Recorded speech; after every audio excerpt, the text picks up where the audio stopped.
Ladies and gentlemen, we interrupt our program of dance music to bring you a special bulletin from the Intercontinental Radio News. At 20 minutes before 8 Central Time, Professor Farrell of the Mount Jennings Observatory, Chicago, Illinois, reports observing several explosions of incandescent gas occurring at regular intervals on the planet Mars. In a few moments, we will take you to the Princeton Observatory at Princeton, New Jersey. We're bringing you an eyewitness account of what's happening on the Wilmuth Farm, Groversville, New Jersey. The metal casing is definitely extraterrestrial. Not found on this Earth. Newark, New Jersey. Newark, New Jersey. Warning. Poisonous black smoke pouring in from Jersey marshes. Ladies and gentlemen, due to circumstances beyond our control, we are unable to continue the broadcast from Grover's Mill. Evidently, there's some difficulty with our field transmission. However, we will return to that point at the earliest opportunity. We know now that in the early years of the 20th century, this world was being watched closely by intelligence greater than man's and yet as mortal as his own. We know now that as human beings busied themselves about their various concerns, they were scrutinized and studied, perhaps almost as narrowly as a man with a microscope might scrutinize the transient creatures that swarm and multiply in a drop of water. With infinite complacence, people went to and fro over the earth about their little affairs, serene in the assurance of their dominion over the small, spinning fragment of solar driftwood, which, by chance or design, man has inherited out of the dark mystery of time and space. Yet across an immense ethereal gulf, minds that are to our minds as ours are to the beasts of the jungle, intellects vast, cool, and unsympathetic, regarded this earth with envious eyes, and slowly and surely drew their plans against us. In the 39th year of the 20th century came the Great Disillusionment. It was near the end of October. Business was better. The war scare was over. More men were back at work. Sales were picking up, and on this particular evening, October 30th, the Crosley service estimated that 32 million people were listening in on radios. For the next 24 hours, not much change in temperature. A slight atmospheric disturbance of undetermined origin is reported over Nova Scotia, causing a low-pressure area to move down rather rapidly over the northeastern states, bringing a forecast of rain accompanied by winds of a light gale force. Maximum temperature 66, minimum 48. This weather report comes to you from the Government Weather Bureau. We now take you to the Meridian Room of the Hotel Park Plaza in downtown New York, where you will be entertained by the music of Frank Sinatra with Blue Moon.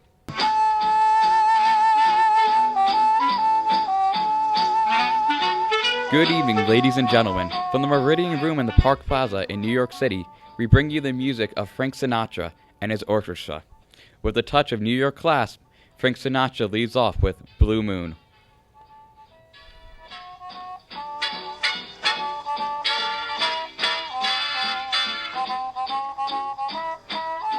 Ladies and gentlemen, we interrupt our program of dance music to bring you a special bulletin from the Intercontinental Radio News. At 20 minutes before 8 Central Time, Professor Farrell of the Mount Jennings Observatory, Chicago, Illinois, reports observing several explosions of incandescent gas occurring at regular intervals on the planet Mars. The spectroscope indicates the gas to be hydrogen and moving towards the Earth with enormous velocity. Professor Pearson of the observatory at Princeton confirms Farrell's observations and describes the phenomenon as, quote, like a jet of blue flame shot from a gun, unquote. We now return you to the music of Frank Sinatra, playing for you in the Meridian Room of the Park Plaza Hotel, situated in downtown New York. You saw me standing alone, without a dream in my heart, without a love of my own. I'll see you in my dreams, sweet soon. Now, a tune that never loses flavor, the ever-popular Day by Day, Frank Sinatra and his orchestra.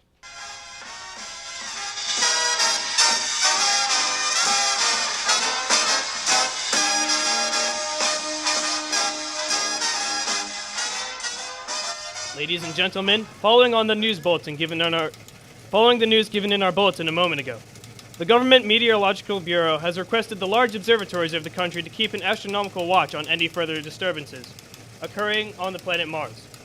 Due to the unusual nature of this occurrence, we have arranged an interview with noted astronomer Professor Pearson, who will give us his views on the event.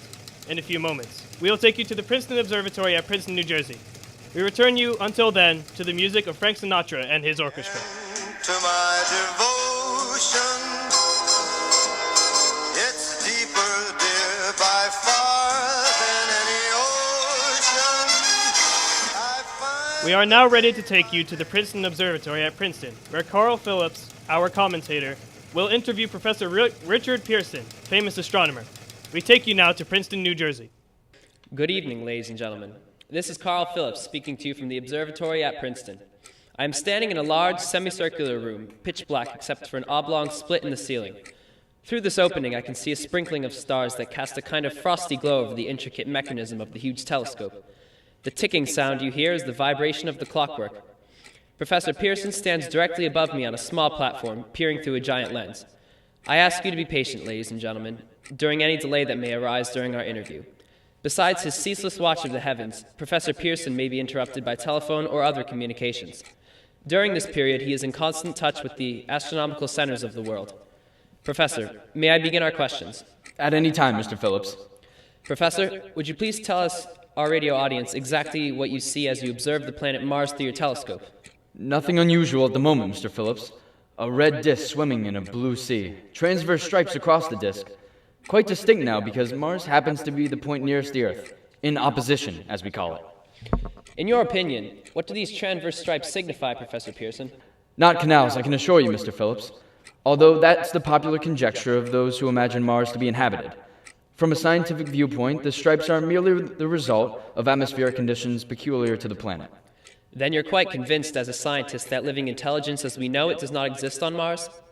I'd say the chances against it are 1,000 to 1. And yet, how do you account for those gas eruptions occurring on the surface of the planet at regular intervals? Mr. Phillips, I cannot account for it. By the way, Professor, for the benefit of our listeners, how far is Mars from Earth? Approximately 40 million miles. Well, that seems a safe enough distance. Thank you. Just a moment, ladies and gentlemen. Someone has just handed Professor Pearson a message. While he reads it, let me remind you that we are speaking to you from the observatory at Princeton, New Jersey, where we are interviewing the world-famous astronomer, Professor Pearson. One moment, please. Professor Pearson has passed me a message which he has just received. Professor, may I read the message to the listening audience? Certainly, Mr. Phillips. Ladies and gentlemen, I shall read you a wire addressed to Professor Pearson from Dr. Gray of the National History Museum, New York. Quote, 9:15 p.m. Eastern Standard Time. Seismograph registered shock of almost earthquake intensity occurring within a radius of 20 miles of Princeton. Please investigate. Signed, Lloyd Gray, Chief of Astronomical Division. Unquote. Professor Pearson, could this occurrence possibly have something to do with the disturbances observed on planet Mars? Hardly, Mr. Phillips. This is probably a meteorite of unusual size, and its arrival at this particular time is merely a coincidence. However, we shall conduct a search when daylight permits. Thank you, Professor. Ladies and gentlemen, for the past 10 minutes we've been speaking to you from the observatory at Princeton, bringing you a special interview with Professor Pearson, noted astronomer. This is Carl Phillips speaking. We are returning you now to our New York studio. Love to stay as we go through the years day by day. Ladies and gentlemen, here is the latest bulletin from the Intercontinental Radio News, Toronto, Canada. Professor Morse of McGill University reports observing a total of 3 explosions on the planet Mars, between the hours of 7:45 p.m. and 9:20 p.m. Eastern Standard Time. This confirms earlier reports from the American observatories. Now, nearer home comes a special announcement from Trenton, New Jersey. It is reported that at 8:50 p.m., a huge flaming object, believed to be a meteorite, fell on a farm in the neighborhood of Grover's Mill, New Jersey, 22 miles from Trenton. The flash in the sky was visible within a radius of several hundred miles, and the noise of the impact was heard as far north as Elizabeth. We have dispatched a special mobile unit to the scene, and we'll have our commentator, Carl Phillips, give you a word description as soon as he can reach there from Princeton. In the meantime, we take you to the Hotel Martinet in Brooklyn, where Bobby Millette and his orchestra are offering a program of dance music.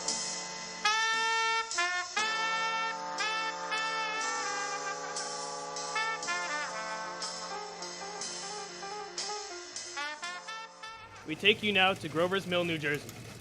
Ladies and gentlemen, this is Carl Phillips again at the Wilmouth Farm, Grover's Mill, New Jersey. Professor Pearson and myself made the 11 miles from Princeton in 10 minutes. Well, I hardly know where to begin. To paint for you a word picture of the strange scene before my eyes, like something out of a modern Arabian Nights. Well, I just got here. I haven't had a chance to look around yet. I guess that's it. Yes, I guess that's the thing directly in front of me, half buried in a vast pit. Must have struck with terrific force. The ground is covered with splinters of a tree it must have struck on its way down. What I can see of the object itself doesn't look very much like a meteor, at least not the meteors I've seen. It looks more like a huge cylinder. It has a diameter of, what would you say, Professor Pearson? What's that? What would you say what is the diameter? What's that? What would you say, what is the diameter? About 30 yards. About 30 yards. The metal on the sheath is, well, I've never seen anything like it. The color is sort of yellowish white. Curious spectators now are pressing close to the object in spite of the efforts of the police to keep them back. They're getting in front of my line of vision. Would you mind standing to one side, please? One side there, one side. While the policemen are pushing the crowd back, here's Mr. Wilmoth, owner of the farm here. He may have some interesting facts to add. Mr. Wilmoth, would you please tell the radio audience as much as you remember of this rather unusual visitor that dropped into your backyard? Step closer, please. Ladies and gentlemen, this is Mr. Wilmoth. Well, I was listening to the radio. Closer and louder, please. Pardon? Louder, please, and closer. Yes, sir. When I was listening to the radio and kind of drowsing, that professor fellow was talking about Mars, and so I was half dozing and half... Yes, Mr. Wilmoth. Then what happened? As I was saying, and I was listening to the radio kind of halfways. Yes, Mr. Wilmoth. And then you saw something? Now, first off, I heard something. And what did you hear? A hissing sound, like this. Kind of like a 4th of July rocket. Then what? Turned my head out the window, and I would have swore I was asleep and dreaming. Yes? I seen a kind of greenish streak, and then zingo, something smacked the ground. Knocked me clear out of my chair. Well, were you frightened, Mr. Wilmoth? Well, I ain't quite sure. I reckon I was kind of riled. Thank you, Mr. Wilmoth, thank you. Want me to tell you some more? No, that's quite all right, that's plenty. Ladies and gentlemen, you've just heard Mr. Wilmoth, owner of the farm where this thing has fallen. I wish I could convey the atmosphere, the background of this fantastic scene. Hundreds of cars are parked in a field in back of us. Police are trying to rope off the roadway leading to the farm, but it's no use. They're breaking right through. Cars' headlights throw an enormous spot on the pit where the object's half buried. Some of the more daring souls are now venturing near the edge. Their silhouettes stand out against the metal sheen. One man wants to touch the thing. He's having an argument with the policeman. The policeman wins. Now, ladies and gentlemen, there's something I haven't mentioned in all this excitement, but now it's becoming more distinct. Perhaps you've caught it already on your radio. Listen. Do you hear it? It's a curious humming sound that seems to come from inside the object. I'll move the microphone closer. Now, we're not more than 25 feet away. Can you hear it now? Oh, Professor Pearson. Yes, Mr. Phillips? Can you tell us the meaning of that scraping noise inside the thing? Possibly the unusual cooling of its surface. I see. Do you still think it's a meteor, Professor? I don't know what to think. The metal casing is definitely extraterrestrial, not found on this Earth. Friction with the Earth's atmosphere usually tears holes in a meteorite. This thing is smooth and, as you can see, of cylindrical shape. Just a minute. Something's happening. Ladies and gentlemen, this is terrific. The end of the thing is beginning to flake off. The top is beginning to rotate like a screw. The thing must be hollow. Ladies and gentlemen, this is the most terrifying thing I have ever witnessed. Wait a minute! Someone's crawling out of the hollow top. Someone or something. I can see peering out of that black hole 2 luminous discs. Are they eyes? It might be a face. It might be... Good heavens! Something's wriggling out of the shadow like a gray snake. Now it's another one, and another. They look like tentacles to me. There! I can see the thing's body. It's large as a bear, and it glistens like wet leather. But that face, it... Ladies and gentlemen, it's indescribable. I can hardly force myself to keep looking at it. The eyes are black and gleam like a serpent. The mouth is V-shaped with saliva dripping from its rimless lips that seem to quiver and pulsate. The monster, or whatever it is, can hardly move. It seems weighed down by possibly gravity or something. The thing's raising up. The crowd falls back now. They've seen plenty. This is the most extraordinary experience. I can't find words. I'll pull this microphone with me as I talk. I'll have to stop the description until I can take a new position. Hold on, will you please? I'll be right back in a minute. We now return to what's happening on the Wilmuth Farm with Carl Phillips in Grover's Mill, New Jersey. Ladies and gentlemen, am I on? Ladies and gentlemen, here I am back of a stone wall that adjoins Mr. Wilmuth's garden. From here I can get a sweep of the whole scene. I'll give you every detail as long as I can talk. As long as I can see. More state police have arrived. They're drawing up a cordon in front of the pit, about 30 of them. No need to push the crowd back now. They're willing to keep their distance. The captain is conferring with someone. We can't quite see who. Oh yes, I believe it's Professor Pearson. Yes, it is. Now they've parted. The professor moves around one side, studying the object, while the captain and 2 policemen advance with something in their hands. I can see it now. It's a white handkerchief tied to a pole. A flag of truce. If those creatures know what that means, what anything means... Wait! Something's happening! A hump shape is rising out of the pit. I can make out a small beam of light against the mirror. What's that? There's a jet of flame springing from the mirror, and it leaps right at the advancing men. It strikes them head on. Good Lord, they're turning into flame! Now the whole field has caught fire! The woods, the barns, the gas tanks of automobiles. It's spreading everywhere. It's coming this way. About 20 yards to my right!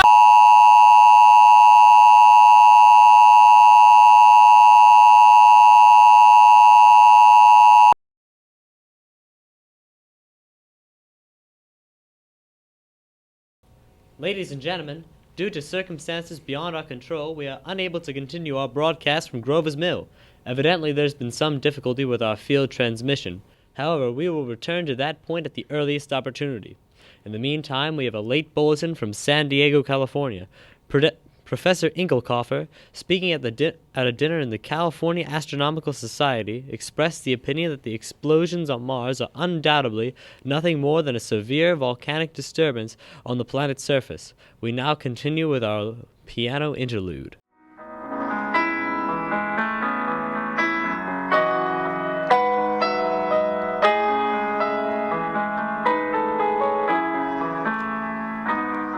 Ladies and gentlemen, I have just been handed a message that came in from Grover's Mill by telephone. Just a moment. At least 40 people, including 6 state troopers, lie dead in the field east of the village of Grover's Mill. Their bodies burned and distorted beyond all possible recognition. The next voice you hear will be that of Brigadier General Montgomery Smith, commander of the state militia at Trenton, New Jersey. I've been requested by the governor of New Jersey to place the counties of Mercer and Middlesex as far west as Princeton and east to Jamesburg under martial law. No one will be permitted to enter this area except by special pass issued by the state or military authorities. 4 companies of the state militia are proceeding from Trenton to Grover's Mill and will aid in the evacuations of home within the range of the military operations. Thank you. You have just been listening to General Montgomery Smith, commanding the state militia at Trenton. In the meantime, further details of the catastrophe at Grover's Mill are coming in. The strange creatures are unleashing their deadly assault, crawled back into their pit, and made no attempt to prevent the efforts of the firemen to recover the bodies and extinguish the fire. Combined fire departments of Mercer County are fighting the flames, which menace the entire countryside. We have been unable to establish any contact with our mobile unit at Grover's Mill, but we hope to be able to return you there at the earliest possible moment. In the meantime, we take you... Just one moment, please.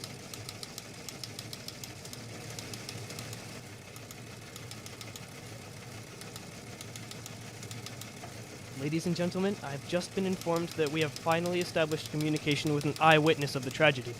Professor Pearson has been located at a farmhouse near Grover's Mill, where he has established an emergency observation post. As a scientist, he will give you his explanation of the calamity. The next voice you hear will be that of Professor Pearson, brought to you by direct wire. Professor Pearson?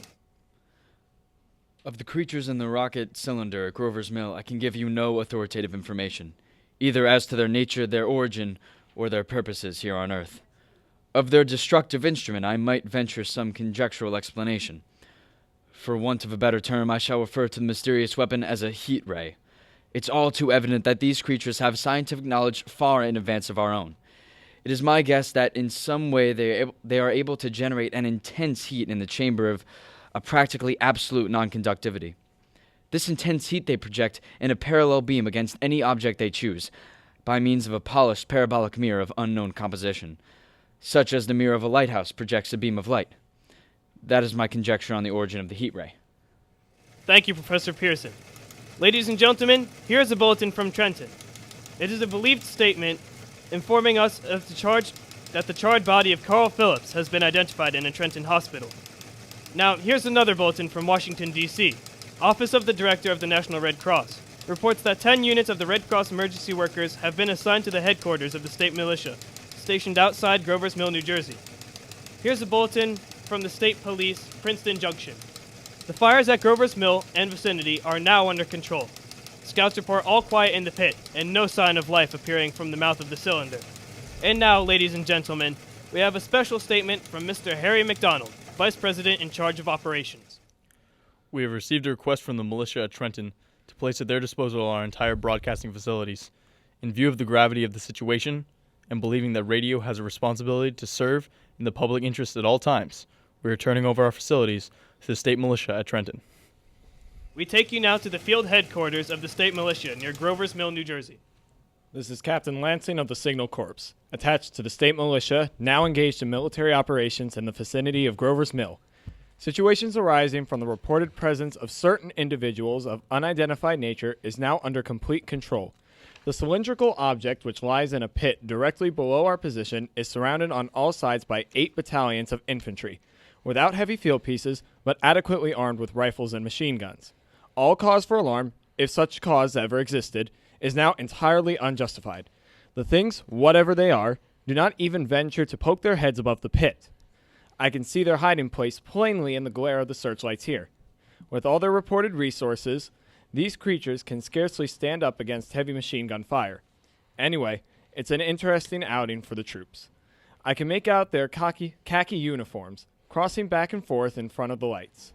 It looks almost like a real war. There appears to be some light smoke in the woods bordering at Millstone River. Probably fire started by campers. Well, we ought to see some action soon. One of the companies is deploying on the left flank. And quick thrust and it will all be over. Now wait a minute. I see something on top of the cylinder. No, it's nothing but a shadow. Now the troops are on the edge of the Wilmoth farm. 7,000 armed men closing in an old metal tube. Wait, that wasn't a shadow. It's something moving. Solid metal. Kind of shield-like affair rising up out of the cylinder. It's going higher and higher. Why, it's standing on legs. Actually rearing up on a sort of metal framework. Now it's reaching above the trees and the searchlights are on it. Hold on! Ladies and gentlemen, I have a grave announcement to make. Incredible as it may seem, both the observations of science and the evidence of our eyes lead to the inescapable assumption that those strange beings who landed in the Jersey farmlands tonight are the vanguard of the invading army from the planet Mars. The battle which took place tonight at Grover's Mill has ended in one of the most startling defeats ever suffered by an army in modern times. 7,000 men armed with rifles and machine guns pitted against a single fighting machine of the invaders from Mars. 120 known survivors. The rest strewn over the battle area of Grover's Mill to Plainsboro, crushed and trampled to death under the metal feet of the monster, or burned to cylinders by its heat ray. The monster is now in control of the middle section of New Jersey and has effectively cut the state through its center. Communication lines are down from Pennsylvania to the Atlantic Ocean. Railroad tracks are torn and service from New York to Philadelphia discontinued, except routing some of the trains through Allentown to Phoenixville. Highways to the north, south, and west are clogged with frantic human traffic. Police and Army reserves unable to control the mad flight. By morning, the fugitives will have swelled Philadelphia, Camden, and Trenton. It is estimated to twice their normal population. At this time, martial law prevails throughout New Jersey and eastern Pennsylvania. We now take you to Washington for a special broadcast on the national emergency. The Secretary of the Interior. Citizens of the nation, I shall not try to conceal the gravity of the situation that confronts the country, nor the concern of your government in protecting the lives and property of its people.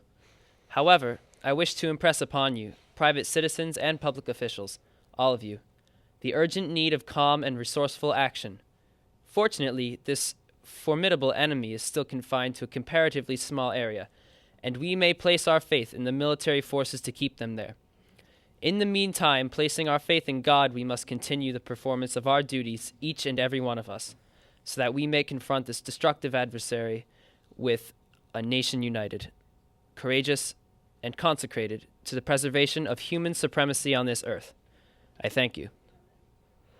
You just heard from the Secretary of the Interior speaking from Washington. Bulletins too numerous to read are piling up at the studio here.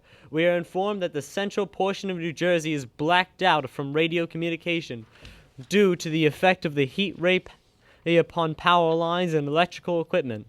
Here's a special bulletin from New York. Cables received from English, French, and German scientific bodies are offering assistance.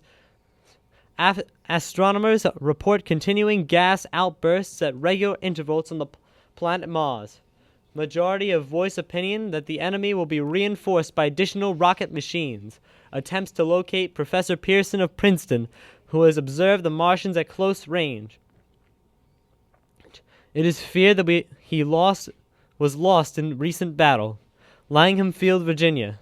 Scouting planes report 3 Martian machines visible from treetops, moving northwards at Somerville with population fleeing ahead of them. Heat ray not in use. Although advancing at express train speed, invaders pick their way carefully. They seem to be making a conscious effort to avoid destruction of cities and countryside. However, they stop to uproot power lines, bridges, and railroad tracks. Their apparent objective is to crush resistance, paralyze communication, and disorganize human society. Here's a bulletin from Baskin Ridge, New Jersey. Coon hunters have stumbled on a second cylinder similar to the first embedded in the Great Swamp 20 miles of Morristown. Army field pieces are now proceeding from Newark to blow up the second invading unit before cylinder can be opened and in the fighting machine gun rigged. They are now taking position in the foothills of Watchung Mountains. Another bulletin from Langham Field, Virginia. Scouting planes report enemy machines, now 3 in number, increasing speed northward, kicking over houses and trees. These in their evident haste to form a conjunction with their allies of the south of Morristown. Machines also sighted by telephone operator east of Middlesex within 10 miles of Plainfield. Here's a bulletin from Winston Field, Long Island. Fleet of Army bombers carrying heavy explosive flying north in pursuit of the enemy. Scouting planes act as guides. They keep speeding. Enemy in sight. Just a moment, please. Ladies and gentlemen, and we've run special wires to the artillery line in adjacent villages to give you direct reports in the zone of the advancing enemy. We first take you to the battery of the 22nd Field Artillery, located in the Watchung Mountains. Range, 32 meters. 32 meters. Projection, 39 degrees. 39 degrees. Fire. 140 yards to the right, sir. Shift range, 31 meters. 31 meters. Projection, 37 degrees. 37 degrees. Fire. A hit, sir. We've got the tripod of one of them. They've stopped. The others are trying to repair it. Quick, get the range. Shift, 30 meters. 30 meters. Projection, 27 degrees. 27 degrees. Fire. Can't see the shell land, sir. They're letting off a smoke. What is it? A black smoke, sir, moving this way. Lying close to the ground. It's moving fast. Put on gas masks. Get ready to fire. Shift, 24 meters. 24 meters. Projection, 24 degrees. 24 degrees. Fire. Still can't see, sir. The smoke is coming nearer. Get the range. 23 meters. 23 meters. 23 meters. Projection, 22 degrees. 22 degrees. Army bombing plane V-843, off Bayonne, New Jersey. Lieutenant Vogt commanding 8 bombers. Reporting to Commander Fairfax, Langham Field. This is Vogt, reporting to Commander Fairfax, Langham Field. Enemy tripod machines now in sight. Reinforced by 3 machines from the Morristown cylinder. 6 altogether. 1 machine already crippled. Believed hit by shell from Army gun in Watchung Mountains. Guns now appear silent.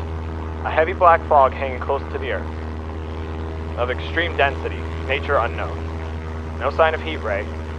Enemy now turns east, crossing Passaic River, into the Jersey marshes.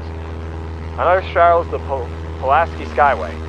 Evident objective is New York City. We're pushing down a high-tension power station. The machines are close together now, and we're ready to attack. Plane circling, ready to strike. 1,000 yards and we'll be over the first. 800 yards. 600. 400. 200. There they go. The giant arm raised. Green flash. They're spraying us with flame. 2,000 feet. Engines are giving out. No chance to release bombs. Only one thing left. Drop on them, plane and all. We're diving on the first one. Now the engine's gone. 8! This is Bayonne, New Jersey, calling Langham Field. This is Bayonne, New Jersey, calling Langham Field. Come in, please. This is Langham Field. Go ahead. 8 enemy bombers in engagement with enemy tripod machines over Jersey Flats. Engines incapacitated by heat ray. All crashed. 1 enemy machine destroyed. Enemy now discharging heavy black smoke in direction of... This is Newark, New Jersey. This is Newark, New Jersey. Warning. Poisonous black smoke pouring in from the Jersey marshes. Reaches South Street. Gas mask useless. Urge population move into open spaces. Automobiles use routes 7, 23, 24. Avoid congested areas. Smoke now spreading over Raymond Boulevard. 2X2L, calling CQ. 2X2L, calling CQ. 2X2L, calling 8X3R. Come in, please. This is 8X3R. Coming back at 2X2L. How's reception? How's reception? Kate, please. Where are you, 8X3R? What's the matter? Where are you? I'm speaking from the roof of the broadcasting building, New York City. The bells you hear are ringing to warn people to evacuate the city as the Martians approach. Estimated in the last 2 hours, 3 million people have moved out along the roads to the North Hutchinson River Parkway, still kept open for motor traffic. Avoid bridges to Long Island, hopelessly jammed. All communication with Jersey Shore closed 10 minutes ago. No more defenses. Our army wiped out. Artillery, Air Force, everything wiped out.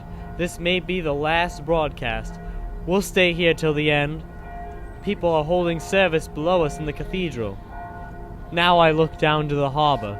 All manner of boats overloaded with fleeing population, pulling out from the docks. Streets are all jammed, noise and crowds like New Year's Eve in city. Wait a minute. The enemy is now, in sight above the Palisades. 5 great machines. First one is crossing the river.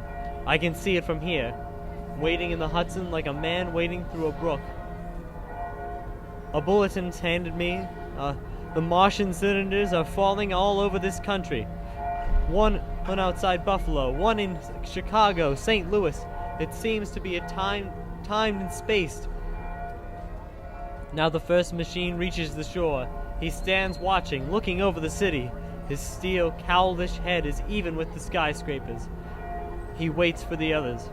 They rise, and he's like a line of new towers in the city's west side. Now they're lifting their metal hands. This is the end now. Smoke comes out, black smoke, drifting over the city. People in the streets see it now. They're running towards the East River, thousands of them dropping like rats. Now there's smoke spreading faster. It's reaching the Times Square. People running away from it, but it's no use. They're falling like flies. And now smoke's crossing 6th Avenue, 5th Avenue, 100 yards away. It's 50 feet. 2X2L, calling CQ. 2X2L, calling CQ. 2X2L, calling CQ. New York. Isn't anyone on the air? Isn't there anyone on the air? Isn't there anyone? 2X2L. As I sit down these notes of paper, I'm obsessed by the thought that I may be the last living man on Earth.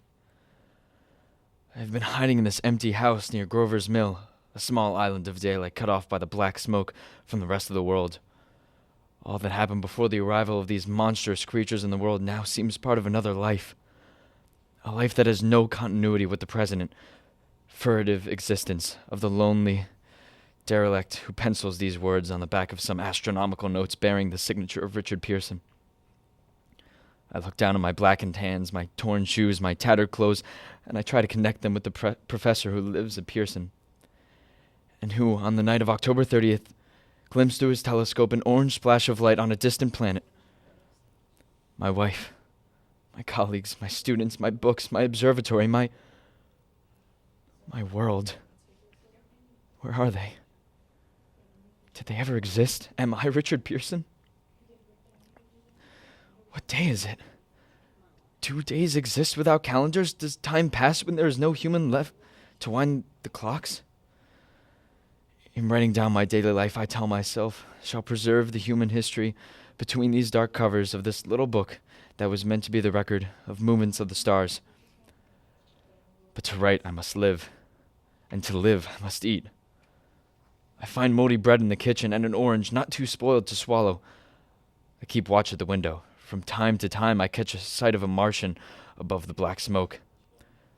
The smoke still holds the house in its black coil, but at length there is a hissing sound, and suddenly I see a Martian mounted on his machine, spraying air like a jet of steam as if to dissipate the smoke.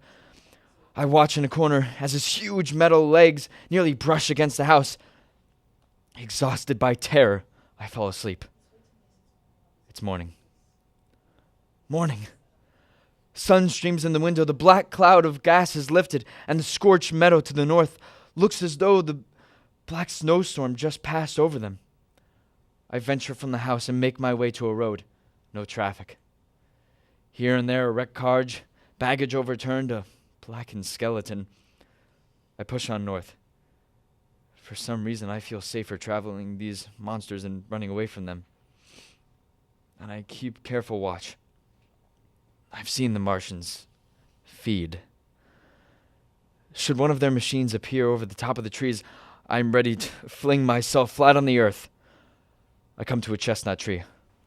October chestnuts are ripe. I fill my pockets. I must keep alive. 2 days I wander in the vague northerly direction through a desolate world. Finally, I notice a living creature, a small red squirrel on a beech tree. I stare at him in wonder. He stares back at me. I believe that the moment the animal and I shared that same emotion, the joy of finding another living being. I push on north. I find dead cows in a brackish field. Beyond that, the charred ruins of a dairy. The silo remains standing guard over the waste like a lighthouse deserted by the sea. Astride the silo perches a weathercock, the arrow pointing north. The next day I come to a city vaguely familiar in its contours, yet its buildings strangely dwarfed and leveled off, as if a giant hand has sliced off the highest towers with a capricious sweep of its hands. I reach the outskirts. I find Newark, undemolished, but humbled by some whim of the advancing Martians. Presently, with an odd feeling of being watched, I caught sight of something crouching in the doorway. I made a step towards it, and it rose up and became a man armed with a large knife. Stop! Where did you come from? I come from many places. A long time ago from Princeton. Princeton, huh? That's near Grover's Mill. Yes. Grover's Mill. There's no food here. This is my country. All this end of the town, down to the river. There's only food for one. Which way are you going? I don't know. I guess I'm looking for people. What was that? Did you hear something just then? Only a bird. A live bird! You get to know that birds have shadows these days. Say, we're in the open here. Let's crawl into this doorway and talk. Have you seen any Martians? Nah, they've gone over to New York. At night, the sky is alive with their lights, just as if people were still living in it. But by daylight, you can't see them. 5 days ago, a couple of them carried something big across the flats from the airport. I believe they're learning how to fly. Fly? Yeah, fly. Then it's all over with humanity. Stranger, there's still you and I, 2 of us left. They got themselves in solid. They wrecked the greatest country in the world. Those green stars, they're probably falling somewhere every night. They have only lost 1 machine. There isn't anything to do. We're done. We're licked. Where were you? You're in a uniform. Yeah, what's left of it. I was in the militia. National Guard. That's good. Wasn't any war any more than the wars that between men and ants. And we're eatable ants, I found that out. What will they do with us? I've thought it all out. Right now, we're caught as we're wanted. The Martian only has to go a few miles to get a crowd on the run. But they won't keep doing that. They'll begin catching us systematic-like, keeping the best and storing us in cages and things. They haven't begun on us yet. Not begun? Not begun. All that's happened so far is because we don't have the sense enough to keep quiet, bothering them with guns and such stuff and losing our heads and rushing off in crowds. Now, instead of us rushing around blind, we are going to fix ourselves up. Fix ourselves up according to the way things are done now. Cities, nations, civilization, progress. Done. But if that's so, what is there to live for? Well, there won't be any more concerts for 1,000,000 years or so, and no nice little dinners at restaurants. If it's amusement you're after, I guess the game's up. And what is there left? Life. That's what. I want to live. Yeah, and so do you. We're not going to be exterminated. And I don't mean to be caught either, and tamed and fattened and bred like an ox. What are you going to do? I'm going on, right under their feet. I've got a plan. We're men as men are finished. We don't know enough. We gotta learn plenty before we get a chance. And we've got to live and keep free while we learn, see? I've thought it all out, see? Tell me the rest. Well, it isn't all of us that were made for the wild beasts and that's what it's got to be. That's why I watched you. All these little office workers that used to live in these houses, they'd be no good. They haven't any stuff to them. They just used to run off to work. I've seen hundreds of them running wild to catch their commuter train in the morning, for fear they get canned if they didn't. Running back at night, afraid they wouldn't be in time for dinner. Life insured and a little invested in case of accidents. And on Sundays, worried about the hereafter. The Martians will be a godsend for those guys. Nice roomy cages, good food, careful breeding, no worries. After a week or so of chasing about the fields on empty stomachs, they'll come and be glad to get caught. You've thought it all out, haven't you? You bet I have. And that isn't all. These Martians will make pets of some of them, train them to do tricks. Who knows? Get sentimental over the pet boy who grew up and had to be killed. And some, maybe, they'll train to hunt us. No. That's impossible. No human being. Yes, they will. There's men who'll do it gladly. If one of them ever comes after me, why? In the meantime, you and I and others like us, where are we to live when the Martians own the Earth? I've got it all figured out. We'll live underground. I've been thinking about the sewers. Under New York are miles and miles of them. The main ones are big enough for anybody. Then there's cellars, vaults, underground storerooms, railway tunnels, subways. You begin to see, eh? And we'll be a bunch of strong men together. No weak ones. That rubbish, out. And you meant me to go? Well, I gave you a chance, didn't I? We won't quarrel about that. Go on. And we've got to make safe places for us to stay in, see? And get all the books we can. Science books. That's where men like you come in, see? We'll raid the museums. We'll even spy on the Martians. It may not be so much. We have to learn before. Just imagine this. 4 or 5 of their own fighting machines suddenly start off. Heat rays right and left. Not a Martian in them. Not a Martian in 'em, but men. Men who have learned the way how.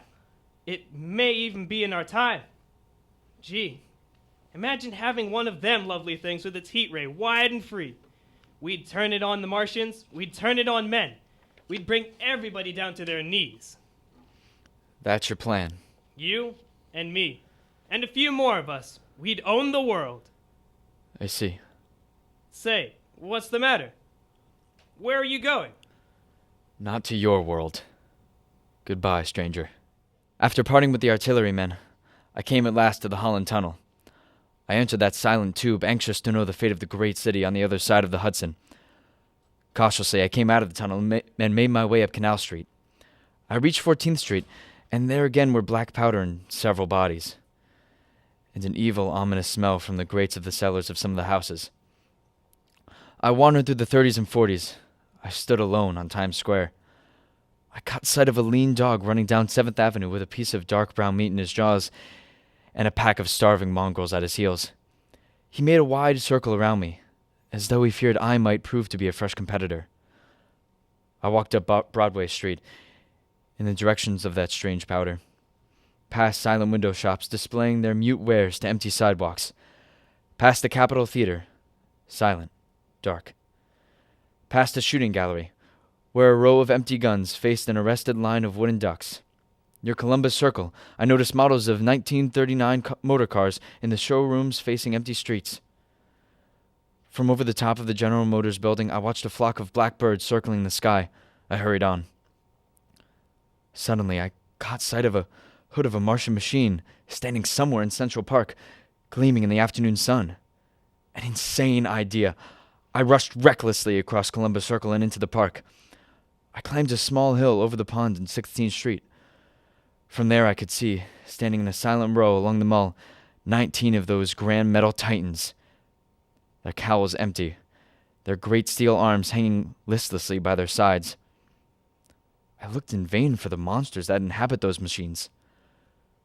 Suddenly my eyes were attracted to the immense flock of black birds that hovered directly below me.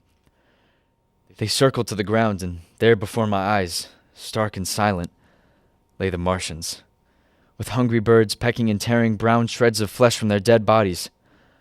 Later, when their bodies were examined by the laboratories, it was found that they were killed by the putrefactive and the disease bacteria against which their systems were unprepared. Slain, after all man's defenses had failed, by the humblest thing that God in his wisdom put on this earth. Before the cylinders fell, there was a general persuasion that through all the deep of space no life existed beyond the petty surface of our miniature sphere. Now we see further. Dim and wonderful is the vision I have conjured up in my mind of life spreading slowly from this little seedbed of a solar system throughout the inanimate vastness of sidereal space. But that is a remote dream. It may be that the destruction of the Martians is only a reprieve. To them, and not to us, is the future ordained, perhaps. Strange, it now seems to sit in my peaceful study at Princeton, writing down this last chapter of the record begun at the deserted farm in Grover's Mill. Strange to see from my window the university spires dim and blue through an April haze. Strange to watch children playing in the streets. Strange to see young people strolling on the green where the new spring grass heals the last black scars on a bruised earth. Strange to watch the sightseers enter the museum where the dissembled parts of a Martian machine are kept in public view. Strange when I recalled the time when I first saw it, bright and clean-cut, hard and silent, under the dawn of that last great day.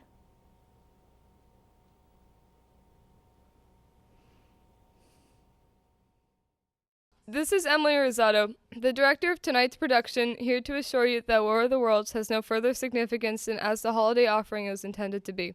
This was HCTV's own version of dressing up in a sheet and jumping out of a bush and saying boo. Starting now, we couldn't soap all of your windows and steal all of your guardian gates by tomorrow night, so we did the next best thing. We annihilated the world before your eyes and ears. You would be relieved to learn that we didn't mean it. So goodbye, everybody, and remember the terrible lesson you learned tonight. The grinning, glowing, globular invasion in your living room is an inhabitant of the pumpkin patch. And if your doorbell rings and nobody's there, that was no Martian. It's Halloween.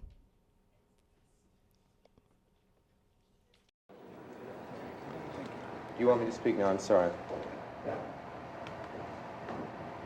Of course, we are deeply shocked and deeply regretful about the results of last night's broadcast. It came rather as a great surprise to us that a story, the fine H.G. Wells' classic fantasy, the original for so many succeeding comic strips and adventure stories and novels. Were you aware of terror at the time you were giving this role? Were you aware that terror was going on throughout the nation? Oh, no, of course not. I was, frankly, terribly shocked to learn that it did.